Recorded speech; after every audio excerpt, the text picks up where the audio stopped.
Dave, we've just learned this morning that the Detroit Symphony Orchestra president and CEO Emeritus Anne Parsons has died after a courageous battle with cancer. What will you remember most about her as her musical legacy with the Detroit Symphony Orchestra?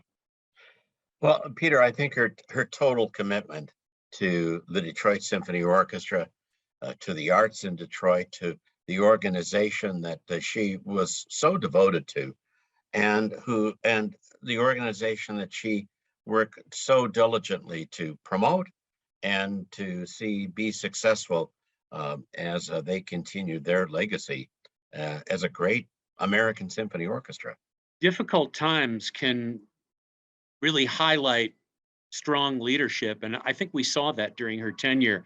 Not long after joining the Detroit Symphony Orchestra, she led the organizations through a very difficult strike period. Of course, the pandemic came along, and she led us through that without really kind of blinking and continuing with online performances of the DSO. What were some of the leadership qualities you saw with Ann Parsons?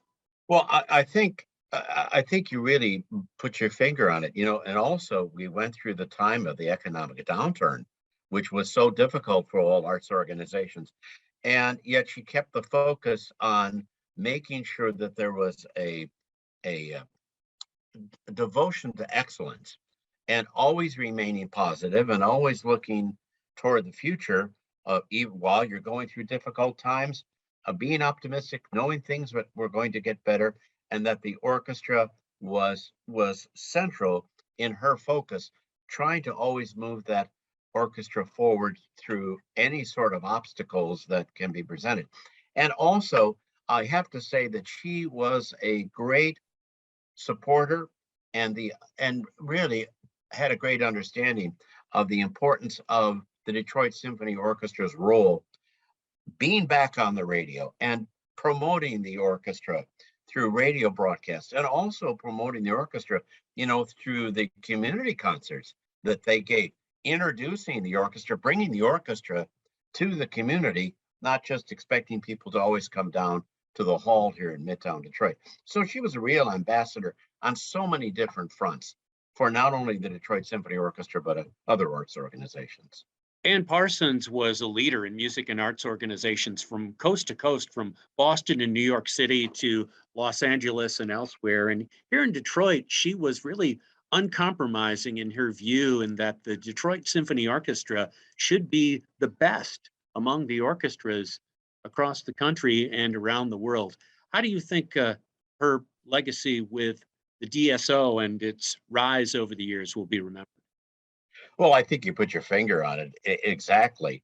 It was that type of commitment toward excellence and toward having the orchestra remain within the top ranks of orchestras here in the United States. I think that will be her greatest legacy. It takes leadership qualities like the type of qualities that Anne possessed to just be uncompromising in her devotion to her organization. And again, as I said earlier, always remaining positive and always doing her best to move the organization forward. That's a fantastic legacy that she leaves, and the team that she helped put in place at the orchestra is going to be able to continue on and be able to really bring that work continually to fruition. Our condolences and peace to everyone in the Detroit Symphony Orchestra and Parsons musical family. We'll remember Ann Parsons for her love for music here in the Detroit area. Ann Parsons, who passed away late Monday night at the age of 64. Dave Wagner is host of the morning show and the Drive Time Elixir on WRCJ. Thank you, Dave. Thank you, Peter. I'm so glad that we could take these moments and remember the great Ann Parsons and all the work that she did. She will very well be missed.